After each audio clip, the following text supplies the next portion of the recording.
বন্ধুরা, আজকে যেহেতু একাদশী তাই তোমাদের পূজা দিদি সকাল সকাল কিন্তু ঘুম থেকে উঠে পড়েছে। এখন ঘড়ির কাটায় কাটায় বাজে হচ্ছে ভোর 5টা মতো। আর আমি গাছের ফুলগুলো তুলে নিচ্ছিলাম। দেখো, আমি কিন্তু একা না, আমাদের গ্রামের সবাই কিন্তু গাছের ফুল তুলছে পেছনে, তোমরা হয়তো খেয়াল করেছো। তো দেখো, বাসি জামা কাপড়টা ছেড়ে আগে কিন্তু আমি গাছের ফুলগুলো তুলে নিয়েছি, তারপরে কিন্তু ঘরে চলে এসেছিলাম বাসি বিছানাটাকে গোছাতে। তো আমার ঘরের বিছানাটা কিন্তু গোছানো একদম কমপ্লিট হয়ে গেছে। আর বিছানার চাদর যদি টান টান না থাকে আমার একদম ভালো লাগে না, বিছানার চাদর সবসময় গুছিয়ে রাখতেই ভালো লাগে। তো যাই হোক, ঘরের ভেতরটা কিন্তু খুব সুন্দর করে আমি এখন ঝাঁট দিয়ে নেব, আরও বাকি কাজ রয়েছে। তো চলো সেই কাজগুলো সারতে সারতে আজকে তোমাদের মিষ্টি একটা ছোট্ট কমেন্ট বলি। তোমার বাড়ি কোথায়? আমার বাড়ি হচ্ছে হরিঙ্গাটার পরে যে বিরোহী, সেই বিরোহী বাজারেই কিন্তু তোমাদের পূজা দিদির বাড়ি। তো থ্যাংক ইউ আমাকে এত সুন্দর একটা কমেন্ট করার জন্যে।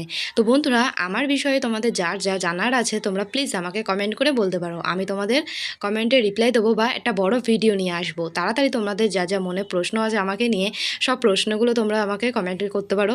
তো চলো তাড়াতাড়ি করে কিন্তু এখন বাসনগুলো মেজে নিচ্ছিলাম, যেহেতু আজকে একাদশী, নিরামিষই তো খেতে হবে। যারা ভোরবেলায় ওঠো না তারা কিভাবে বুঝবে যে ভোরের আবহাওয়াটা কতটা সুন্দর হয়। দেখো, চারিদিকে পাখিদের কিচিরমিচির আওয়াজ, বিভিন্ন রকমের ফুল, আর এদিকে কিন্তু আমাদের সূর্য মামা উঠছে, কত সুন্দর লাগছে দেখতে।